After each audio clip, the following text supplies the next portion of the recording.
tech makes life easier for friends. Yeah. And even as a student, meron ako ngayon na parang ginagamit, like, subscription siya. It's not an AI tool, but para siyang mga digest, parang all about law. So, for law students, I think it's just like around 200 or 300 pesos per month. Pero na-share ko siya with 5 friends. So, definitely, subscription can also be gifts, di ba? For family and friends. Speaking of gifts na subscription, noong nakaraan, merong AI tool na for free. Nano Banana. Hindi siya Nano Banana. It's Perplexity AI. Ano yan? I think shinare ko sa inyo yun eh.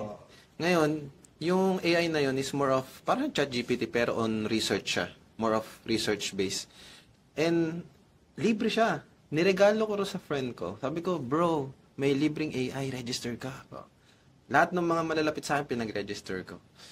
Then, nagulat sila, oh bro, wow, ganito ganyan. Yung isa kong friend, gamit na gamit niya, kasi gumagawa siya ng automation. Dahil gumagawa siya ng automation, na-connect niya yung Perplexity doon sa automation niya. So, instead na magbayad siya ng ChatGPT na may bayad, di ba? Subscription. Yun ang Perplexity na gamit niya for research. Doon na siya kumukuha ng info, yung AI niya, or yung automation niya.